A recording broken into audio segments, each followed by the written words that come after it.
Um, we'll first start by introducing the panelists today. Mary Powers is the Workforce Director for Central Mississippi Planning District. Dana Warstell is the Opportunity Center Manager for Southern Bancorp Community Partners. Paige Diner is the Senior Associate, Cities for Financial Empowerment Fund. And Bon Anderson is the Economic and Community Development, works in Economic and Community Development for the City of Jackson. As we go through this discussion, I would ask that we would limit our responses to 2 or 3 minutes so that each and every person will have a chance to say what it is they need to say during this discussion, and also any follow-up questions that we may have. So with that, we'll go ahead and get started. The first question is going to be a question for all panelists. So we'll just ask the question, and we'll let you, I guess I'll say who can go first, but we'll start that way. Okay, obviously we know that we're in COVID-19. What has been the most immediate and profound professional changes you have had to make as a result of COVID-19 during this pandemic? And we'll start with Paige. Hello, good afternoon. That's a great question. Financial empowerment and specifically banking access have really been front and center as a part of cities' emergency responses in the wake of COVID-19. Ensuring that people have a safe way to open an account and access their money, manage their money in light of both the economic and health impacts of COVID have been really important across all of our partner cities and an integral part of our work. We've been supporting cities and coalitions across the country to support residents virtually with this sudden pivot to online account opening and virtual service delivery. Great, thank you, Paige. Mary Powers, same question. All right. Well, I'm the workforce.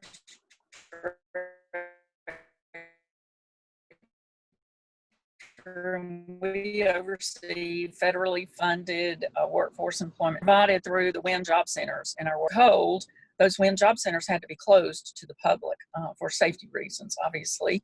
And people were not so much looking for a job as they were trying to file for unemployment benefits.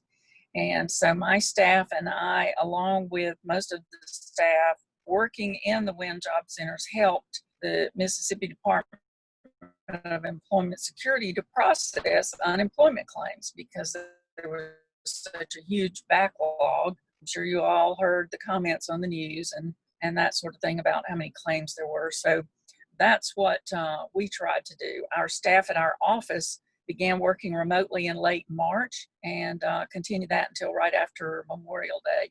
And most of that time we devoted to processing unemployment claims. In addition, we had to talk about how we were going to reopen WIN job centers. And those have just been reopened this week, last week, the beginning of last week, but for appointment only. So we're very slow in that. We've also had some instances of staff contracting the coronavirus. And so we've had to make arrangements in the centers for that. So it's been a real challenge, yes. Thank you for that. We'll keep moving on to Dana.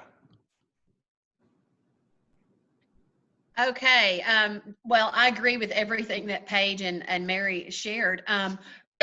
For us, it's also been the challenge of really, twofold: getting our customers used to the new rules, and also our employees, kind of getting them used to, to how we were going to be doing things for a while. In respect to our customers, a lot of our business I mean, I don't know if y'all are familiar with Southern Bancorp, but we're in some really small communities. And so a lot of our business is face to face, and it's, based, it's real relationship based. And so just kind of gradually moving, well, not even gradually, it was pretty quick, moving that shift and shifting people to the drive-through windows, and then having them to make appointments so that they could come in and see their banker, whether it be a lender or a new accounts rep. That was a challenge. And I know that I was super impressed with our customers and how well they adapted. Going to the drive-through window was something that some of our customers had just never done that, let alone doing things, on a digital scale, and, enrolling in mobile banking, and doing things like mobile deposits. But we've seen a definite increase, and I don't know if any of our customers are listening, but I would sure like to applaud them on how well they've adjusted. And also to our employees. I mean, our employees, we've got about 25% of our staff are working from home, and the rest inside the branches, they're doing a rotation. I think on 2 weeks and off 2 weeks. But meetings have gone to virtual meetings. I'm sure y'all are used to it. We're doing one right now. But I really, it's not a good thing, but the challenge has really made us think outside the box, and it has helped us to prepare for something that were to happen again. So little by little, we're really growing, and we're changing, and we're getting used to things that we may have never done before. So Thank you. That's good. And I'll just follow up briefly, because I am in the industry that you're in. I'm a credit union, of course, but we didn't have a whole lot of major interruptions to our service. Went through the drive-through, and we had to kind of change the way we, obviously, a lot more remote work and things like that. And our members too have adjusted well. Our adjusted well based on the fact that we have sent out course. We wanted them to maybe go through and use our online services and our ATM and things like that. But don't want to hold conversation, so I'll go right on to Bond. Bond? I had it on mute there. Sorry. Some of the challenge we've had is just how do we get the word out? So many businesses had to shut down for an extended period of time, and it was important for us to recognize how do we disseminate information about resources from banking institutions. Even for us, how do we actually open back up? We've gone to a situation where we were working teleworking and doing a lot of, but we also recognize that we also had permitting issues that individuals who may be constructing, doing new construction, building homes, how do they get those kind of permits and keeping our employees safe? So some of the things we've done, one, we created an online presence. We've provided COVID information on our City of Jackson website. We provided information about the PPP program. Individuals can receive this kind of funding and get access to individuals. We've also reached out to organizations such as the Bank on Corp, I guess the United Way is a part of. We've also made individuals aware by putting out PSAs, going online. In fact, I think the last week we've had conversations about what can the city do more of to help individuals. So some of the simple things we've done, streamline a lot of things and put it on platforms such as our website, going online, also put out PSAs for news outlets to make individuals aware of some things that we can do and some of the challenges we've had, which is having to shut down and have to work remotely. So I think we've done a pretty decent job in terms of getting the word out and being able to help individuals and opening back up. But at the same time, I think there's still more work that we can do, and we're always open for suggestions. So you can always email us or contact us by using those platforms such as the City of Jackson's website.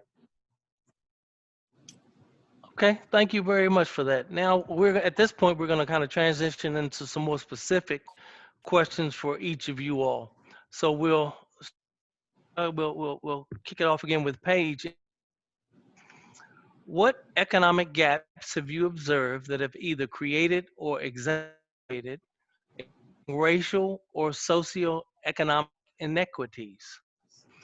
And a follow-up to that is what resources are available to municipalities and organizations through the Cities of Financial Empowerment Fund? Another great question. The impact of COVID has been disproportionately felt by Black people and people of color. These are the same segments of our population that are more likely to be unbanked in the United States. So new preliminary CDC stats say that 34% of COVID-19 patients are African American, even though African Americans make up around 13% of the population of the United States. And this number is actually likely even higher because the CDC does not have the statistics on race for 65% of the reported COVID-19 cases. So if we take a step back and look at the FDIC data from 2017, Black and Hispanic households at 16.9% and 14% respectively are much more likely to be unbanked than Asian or white households at 2.5 and 3% respectively. And looking at the impact currently in COVID, not having a bank or a credit union account meant waiting for things like the economic impact payment by check in the mail.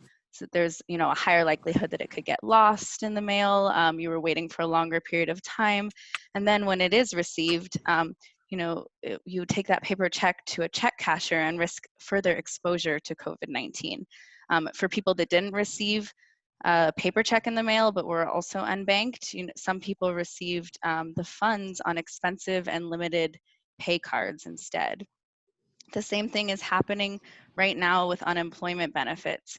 There's that lack of infrastructure available to help unbanked individuals receive the funds quickly and efficiently and safely and affordably. The right plumbing wasn't in place to help people get the money quickly. Most states initially had no system in place for 1099 employees to receive those unemployment benefits.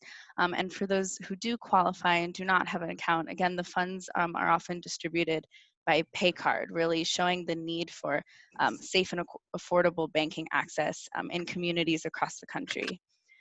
In addition to this, people are having to make decisions around their finances all at once. So whether it's rent or mortgage or unemployment, it really highlights the need for municipally led responses, like so many that Jackson and other cities across the country are initiating in their communities.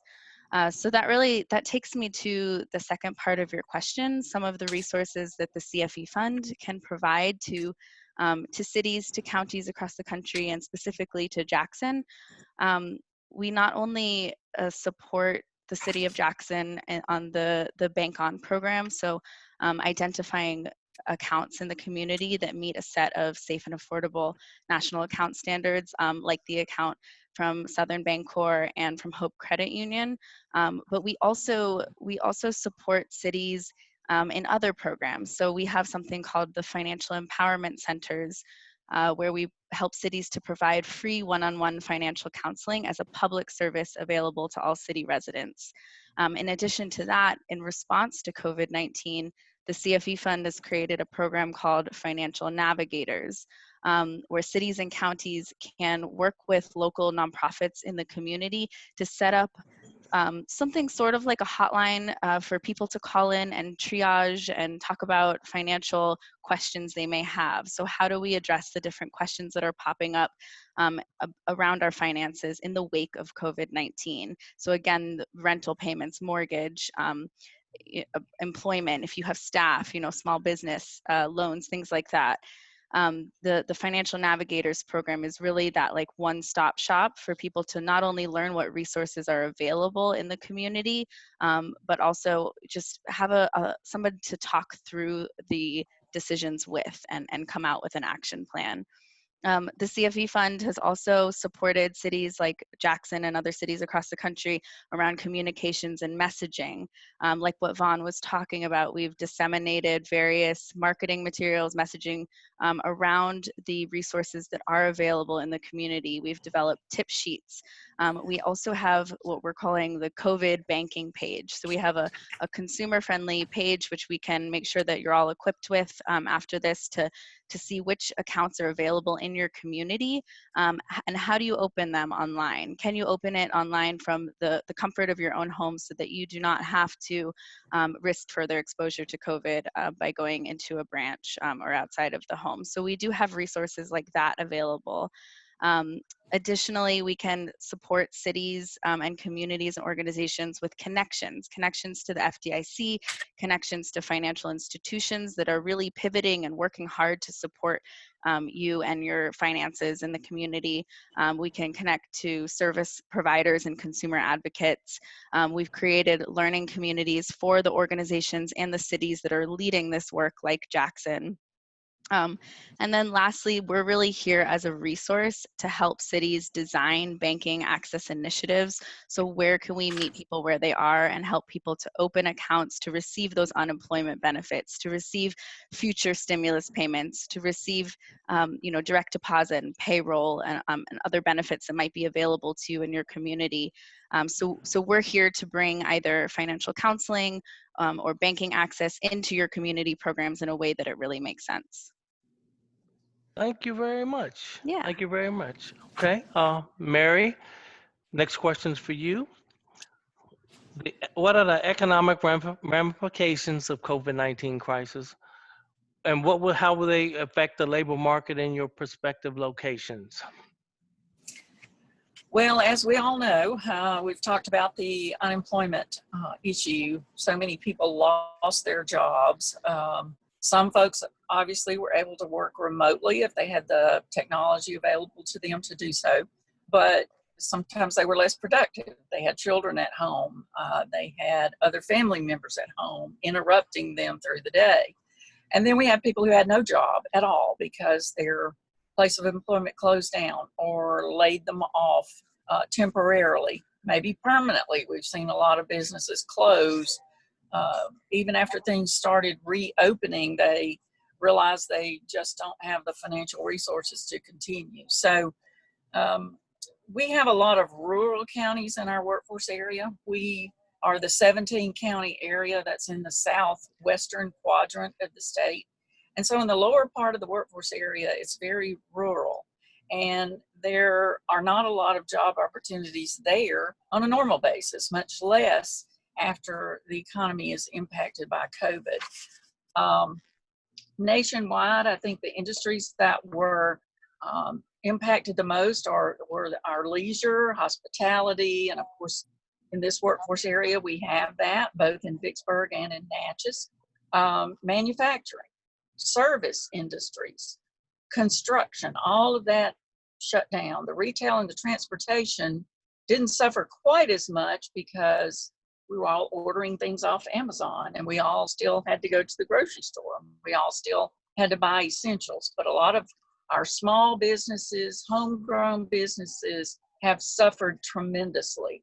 The unemployment has been of historic proportions, and it will take a long time for that to improve. Businesses are slowly reopening. Manufacturers a lot of them are still at reduced capacity. They have shifts working reduced hours.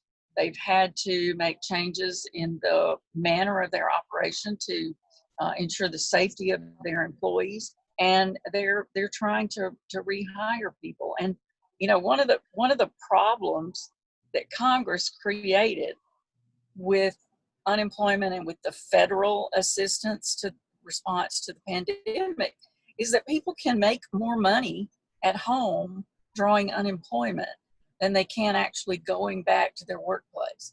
And so employers are having a really hard time actually getting their employees to come back to the workplace. So all of that is an economic impact that will have a ripple effect on us for many years to come. Thank you so much for that. Thank you so much. Very timely. Dana, go to you next.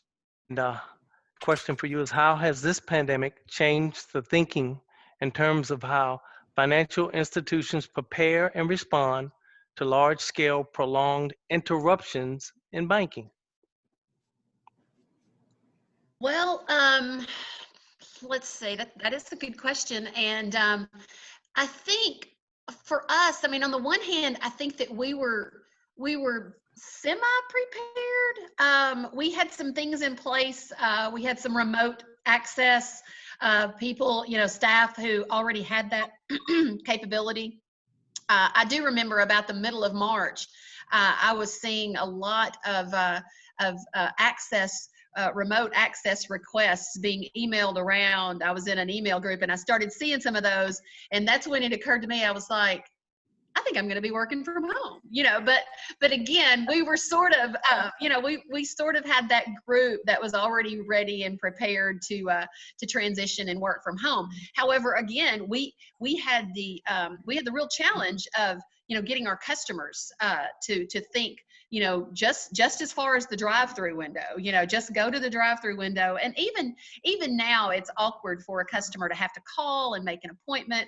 And so we've had a real challenge too, being more understanding, and, being more patient, and kind of balancing the customer service that we give, as well as, keeping everybody safe.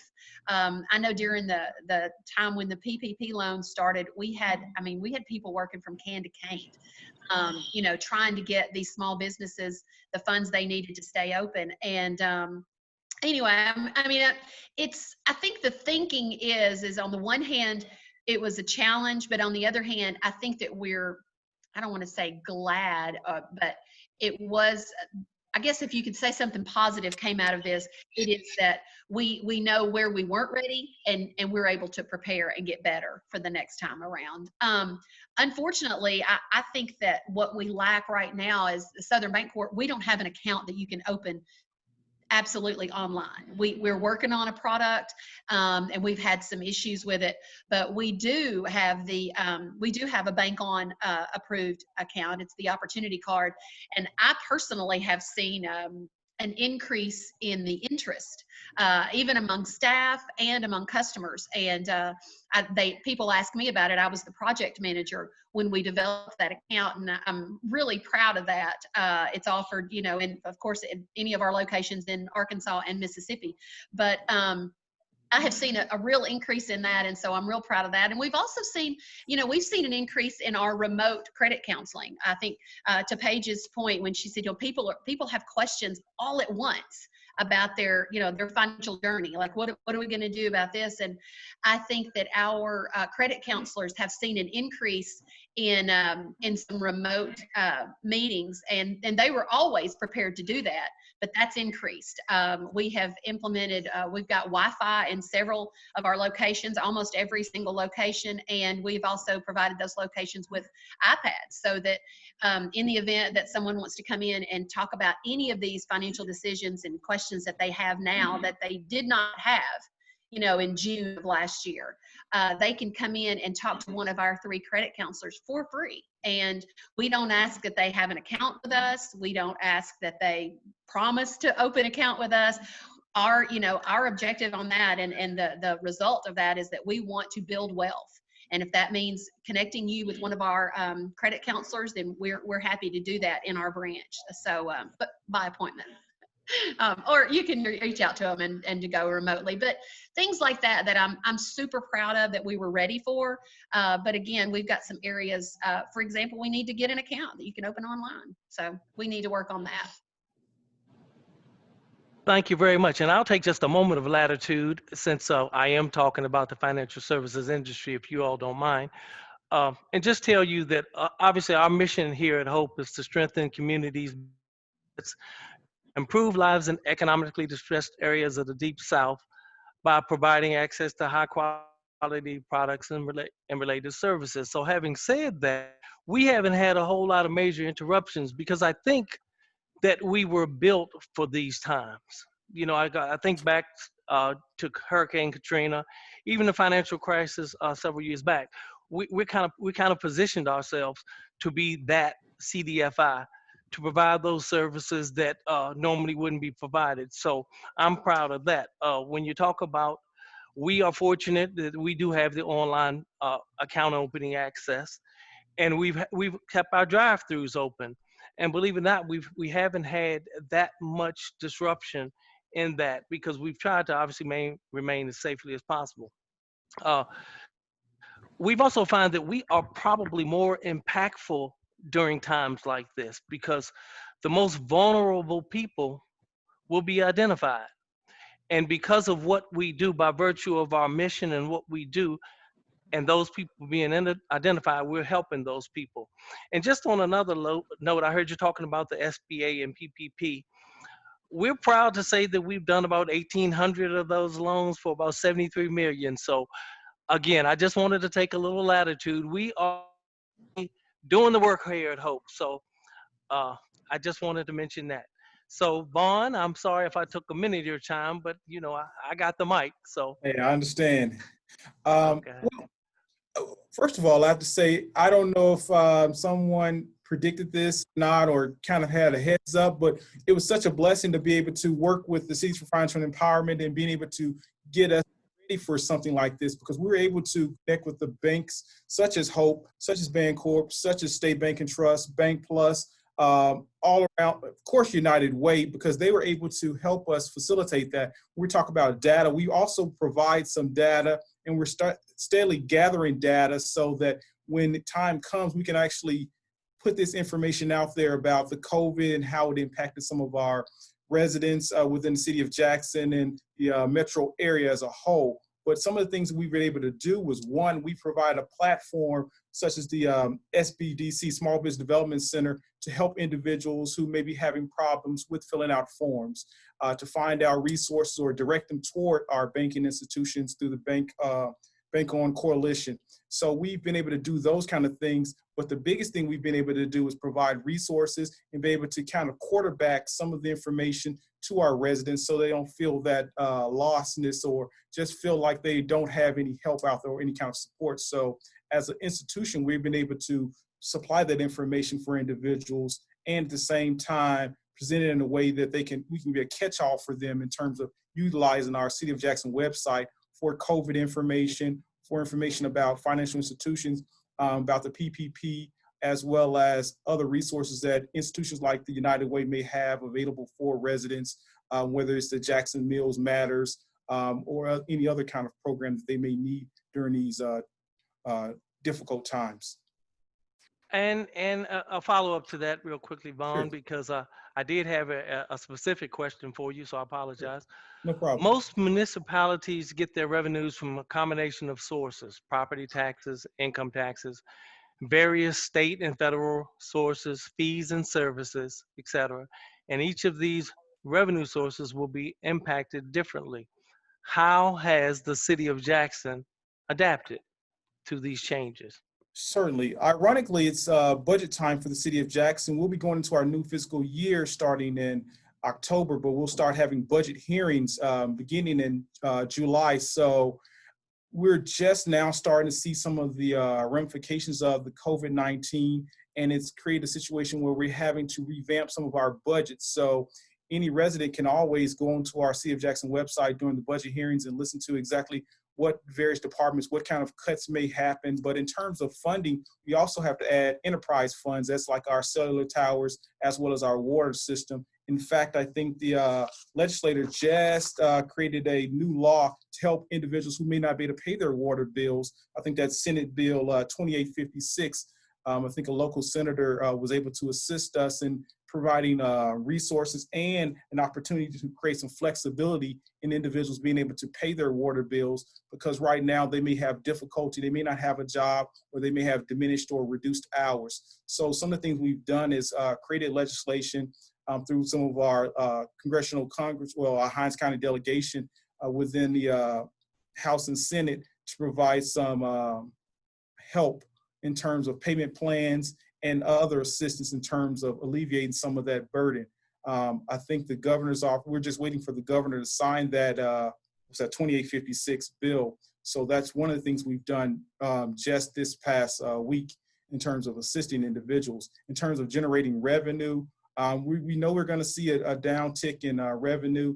We're hoping that we'll be able to go to legislation and find some earmarks to be able to assist us in providing additional services or relief for residents. But Right now, we're just in the budgeting cycle, so we don't have those tangible numbers right now.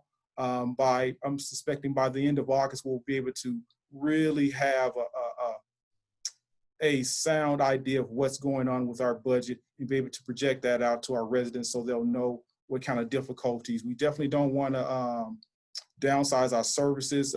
We definitely want to make sure we're providing everything we can to residents. But I think the biggest thing for us right now is being able to provide the information out there for our residents. And if they're definitely interested in it, they can tune in on our City of Jackson website. Matter of fact, we have a city council going on at this moment. Thank you for that, Vaughn. We're going to go around to back to Mary, and you may have answered some of this, Mary, but what are some potential shifts in the workforce market caused by COVID-19, and how will they affect, what effect are they having on the manufacturing workforce specifically? You know, for quite some time, those of us in the baby boomer generation, myself, and those of us in the workforce industry have joked about the millennials and how millennials view work. They like to work remotely. They want to, if they have to go into the office, they want to go in about 9 o'clock and go home about 3 o'clock. And, you know, we've laughed about it, but I think that the coronavirus crisis has brought that to the forefront for all of us.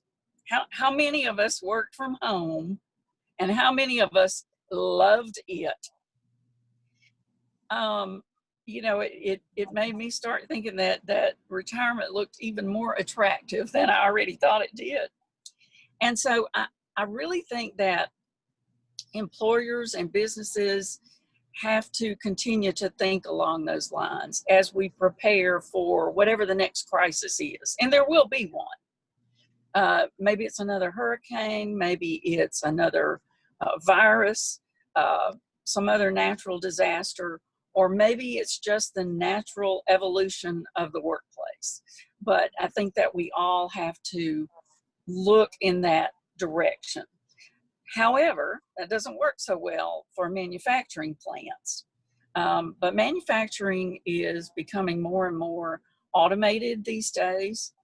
We have a lot of training courses at our community colleges and our universities for robotics and coding academies. Someone has to code all those robots to do the work of manufacturing facilities. So I don't really have the ultimate answer to that manufacturing question, but I do see the manufacturing workplace continuing to change and evolve to meet these sorts of things and the way that we're going to do work in the future.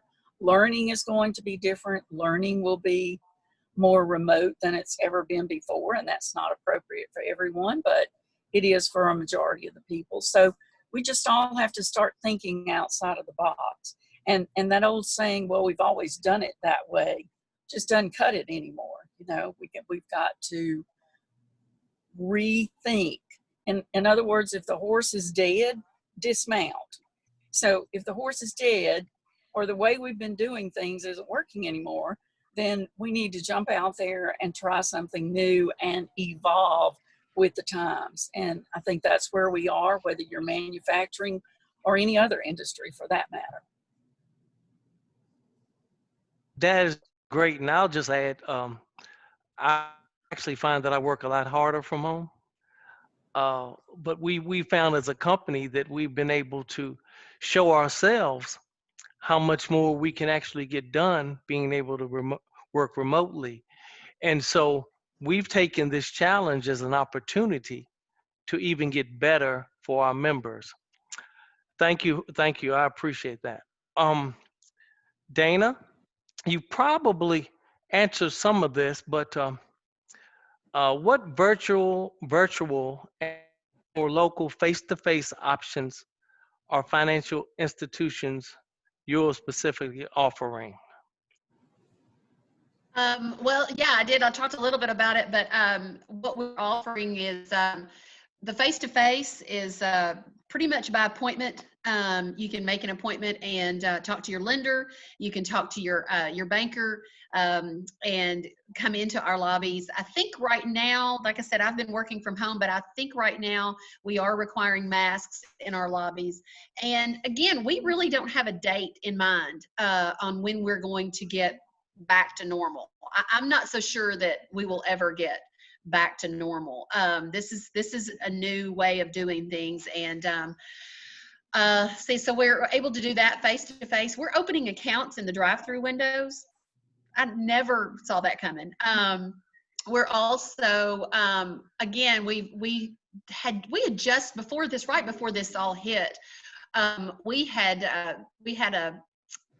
we were implementing Wi-Fi in all of our branches, and then providing those branches with iPads so that anyone who came in could visit with a credit counselor, or even we could have meetings like this, with branches across. We've got 48 branches all across the Arkansas, Mississippi Delta, and so we had already kind of started that, and I was really glad that we had already started that. But that's one of the virtual options that we have. It's certainly been, it's been, I guess we've had some stretching that we had to do, and thinking outside the box and thinking, what can we offer? What can we do? What are people going to be comfortable with? Because, you know this, we're talking about people's money. And, I just don't know that everyone is super comfortable doing that in a Zoom meeting or on, through one of the virtual ways. But I think we've been very successful. I think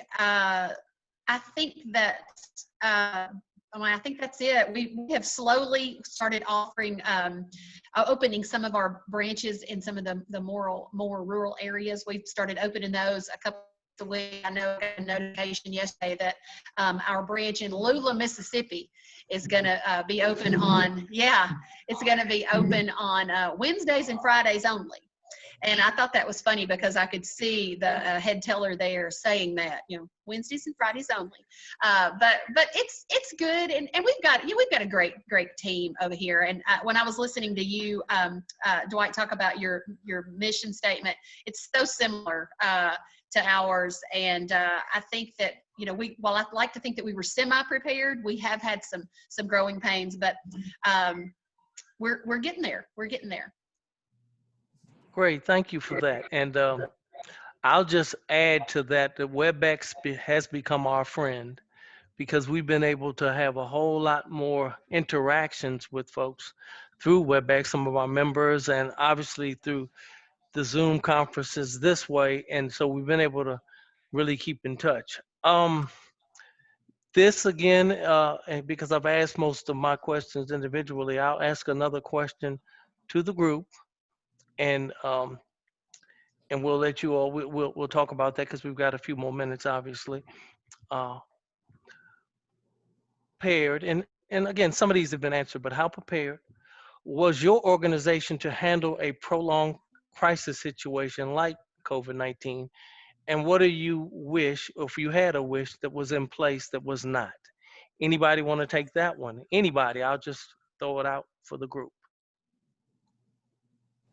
Well, I'll say one thing that we would have known ahead of time was we could have rolled out some of the information that we have available. For instance, downtown we provide free Wi-Fi now, so individuals who are looking to utilize Zoom or other media platforms to do their work, they have an opportunity to do downtown for free right now. That's something the city of Jackson provides now, but the trick is getting the word out so individuals or residents know about those kind of opportunities.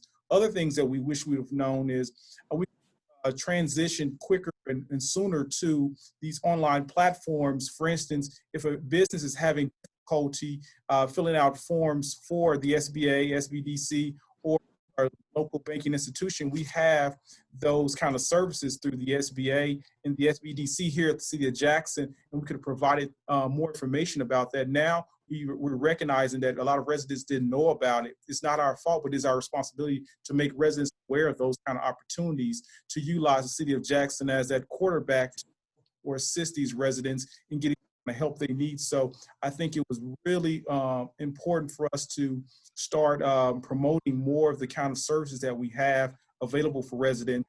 For instance, program, we have wonderful banks that utilize these standards that help out residents who don't necessarily are unbanked. Because any Friday you can go to Walmart and see lines upon lines of individuals, even during this time, who are underbanked and unbanked. And because of that, we know that there's a banking desert within the city of Jackson that we have to kind of service these individuals. And I think the Bank On Coalition and the Cities for Financial Empowerment has really helped us in terms of being able to kind of steer individuals utilizing some of our platforms to banking that can help them or be more helpful as opposed to being helpful for them. So I guess the biggest thing for us is getting the word out. I think we started doing that a little bit later than we wanted to, but we had to recalibrate with some of our employees ended up coming in contact with the COVID-19 and having to kind of pull back, kind of calibrate in a way where we could provide services for individuals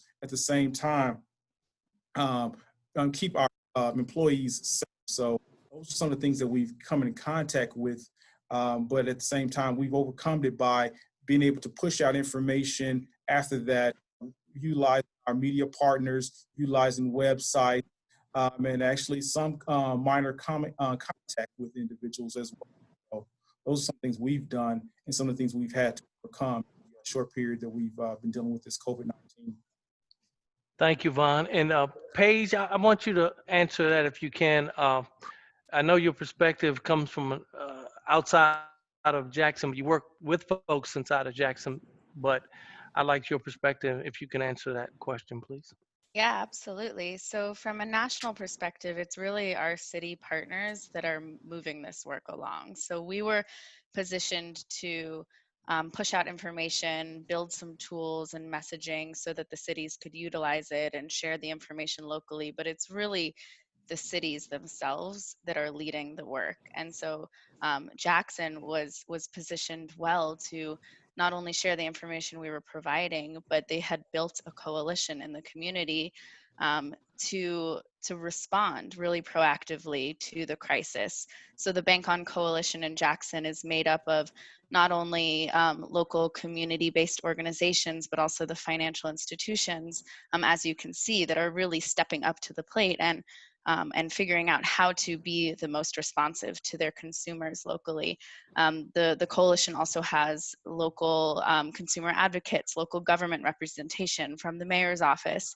So all of these different pieces together really helped us to move the information along, because we can create all the materials in the world, but if it's not helping the residents at the end of the day in the cities that we serve, then it's meaningless. And so we were really happy to be able to have the channels through the city government, through the Bank On Coalition, to not only hear what some of the issues were that people are facing in the wake of COVID-19, but also to push out those priorities and those conversation topics and really figure out local responses.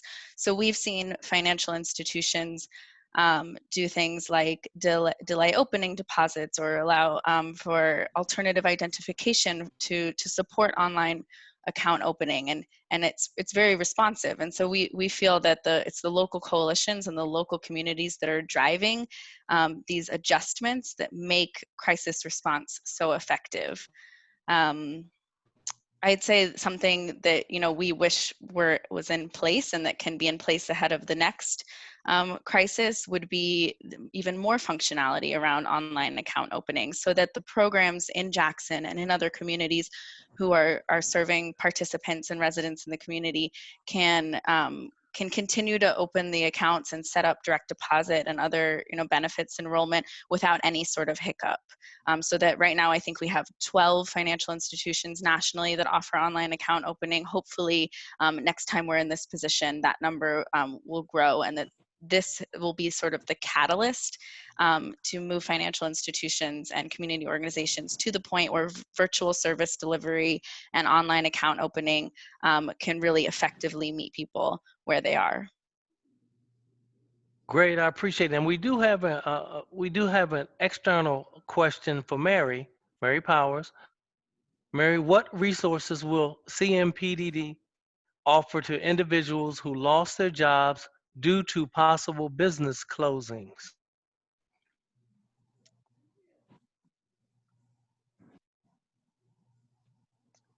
Mary, did we lose you? Lost her. We lost her. Some of the things that the city of Jackson. All right, that's a great question. Thank you. Oh, she's there. We have a number of resources available.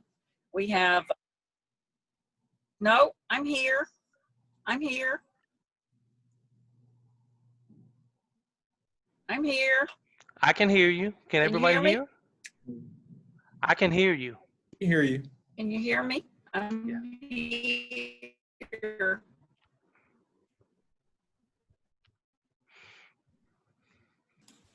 Hello?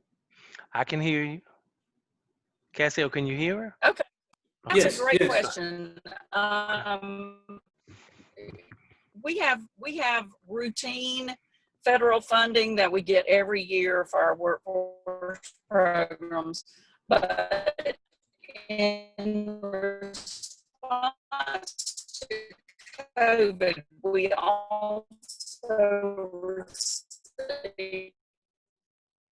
also received okay. In response to COVID, we received some special funding from the Department of Labor to help with getting people back into some temporary jobs. People who lost their job and maybe their employer able to offer them some chats available if you'll contact and ask for me or ask for someone in the world available to employers. It's called on-the-job training. They can hire an individual, train them while they're working. Will reimburse the employer 50% of the wage that he pays that person during that training period. We have funds available to help acquire a new skill for their business, or maybe they just want to go into a different line of work if they've completely lost their job and there's no hope of going back. So we have a number of contact any of the WIN Job Centers or contact any of those resources, employers or.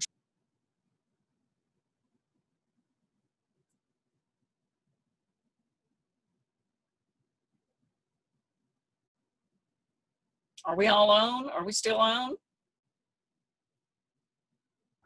We're on. We're on. Okay, good. Okay, good. Okay. I didn't hear anyone else. I don't know.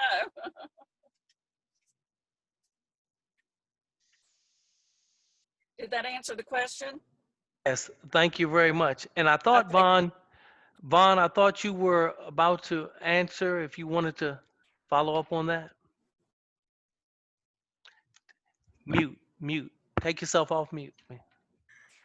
Sorry about that. One of the things we've done was look at the ways in which we can provide some seed capital. So we're looking at, matter of fact, Tom Head, a local activist within the city of Jackson, was talking to me yesterday about opportunities to create micro loans to help individuals and businesses get back up and running. We know a lot of our mom and pop type of businesses may have sustained some shortfalls in terms of revenue. And so they may just need some small, minor micro loans. And so the city of Jackson is looking to create those kind of opportunities for us. We're in the process of navigating that and putting that together. So that's something that we'll be rolling out shortly. But I think that's something that we can tangibly do to help residents right now that may need the assistance that may not be able to get that large business loan started. I love our business and our banking institutions, our bank-owned coalition, but sometimes they may be in a position where they may not be able to justify this kind of revenue they need right now. And so they may just need that crutch or that assistance. So we think that a program such as Kiva, which is a national program, may be able to assist residents in being able to keep afloat in addition to some of the other services that are provided right now. So those are some of the things we're doing and looking to do in the near future. That's great. That's great. We're getting close to our time, but I think I've got a few more minutes. Does anybody, of all the questions that I asked, does anybody have anything else that they want to add or that would benefit the conversation at this point? Well, I think we can always plug the Bank on Jackson's information, because if anybody that's watching this on Facebook or any other platform, they can utilize the Join Bank on Jackson platform to find out about banking institutions that may be able to assist them. We have incredible and national banking standards that'll help individuals who are usually unbanked and underbanked. So I would definitely want to push that information out there for individuals. Of course, you can always go to United Way's website. I know they have it up there as well, but we definitely want to push that out there so that our individuals or residents who may not have a relationship with a banking institution right now will be able to secure a banking relationship so they can get the kind of help they need immediately, because I know that, these are some tough times, and I think that's the best way to get assistance. Of course, you can always go to City of Jackson's website and secure assistance with your business if you're looking to start a business, or if you're looking for information about COVID-19 support or help. The City of Jackson has that on our City of Jackson's website on the front page. So those are some things. And I'm sorry, the website, www.jacksonjackson.gov. So that's the website. You can go there. You'll get a ton of information that we can apply. Of course, you can always reach out to us there. Thank you very much, Vaughn. I appreciate that. And I know we're getting close to time, and I want Ira, obviously, to have the last word, or either Cassio. But I wanted to thank you all for allowing me to be the moderator and allowing me to take just a little latitude and speak on behalf of Hope Credit Union, because I'm obviously very proud of the work that we're doing. You can also go to our website, hopecu.org. I'm sorry. So that, having said that, and I didn't want to put in that plug, but it's important. We appreciate you all taking the time, obviously this afternoon, to join this very important discussion. With that, it's about 12:56. I'm going to turn it back over to Ira. Thank you all. Thank you all. I just wanted to say, any organization or that would like to get any additional information for the Bank On Coalition. Bank On Coalition is made up of financial institution, workforce development organizations, and financial empowerment organizations. Our goal to work collectively through our community impact work, and to make sure that organizations are not working in silos, that we can better serve the individuals that's in the Hines, Madison, and Rankin County. Please, you could email me or reach out to me at United Way, Casio at my United Way, and email me any additional information if you are interested in being part of our coalition. Great, thank you. Dana, I think you had your hand up. Did you have one more thing you wanted to add before we sign off? Oh, no, I just wanted to thank y'all again for letting me, join you today. I mean, I'm really excited. I hate to say that something positive has come out of a pandemic, but I think one positive is that I never would have gotten this opportunity to serve on this panel had we not been, working from home and under these current conditions. And so I just wanted to thank you again. Just glad to help. Great, and I think to that point, this pandemic has caused us to really rethink the way we work, to Mary's point earlier, and really expand our creativity in terms of the possibilities of what we can do at work, how we can engage people in the work that we do and get information out. And most people don't have an opportunity to hear from people who work in financial institutions and people who work in workforce development and support those organizations, and someone from the city who's in community and economic development, in the way that they can hear about it. They can hear from you in this type of forum. So I want to thank all of our panelists, all of our participants today. This was another outstanding forum. I want to thank everyone who took the time to view it today. Just to sign off very quickly. So our next town hall will be next Tuesday. Right now it's our final scheduled town hall, although we are considering adding additional town hall events if people are interested. But our next event is next Tuesday, and it will focus on childcare and early childhood development. Again, all of our town halls are at noon and last approximately an hour, and they all will be live streamed on Facebook Live. A recording of this town hall will be available on our Facebook page and also on our YouTube page for anyone who wants to watch it again, or forward that link to anyone who you think might be interested or need to hear what we discussed today. Just two other quick ways. I've been plugging this all month, but just to remind everyone, if you want to support either your local United Way or United Way Worldwide's COVID Fund, there are still two opportunities left. There is the Better Together Mississippi t-shirt, which supports your local United Way, and $6.60 of every t-shirt sold goes to your local United Way. We have 18 of them across the state, and depending on where you buy them, where you want to direct your funds, you can go to that local organization. This is the last chance. This is the last week for those. So if you're interested in that, certainly you can go to our Facebook page for a link to purchase that. And then our NFL partnership is going very strong. They're also supporting United Way Worldwide's COVID-19 fund. And you can get a Stronger Together t-shirt at nflshop.com for your favorite team. And those proceeds go to United Way Fund.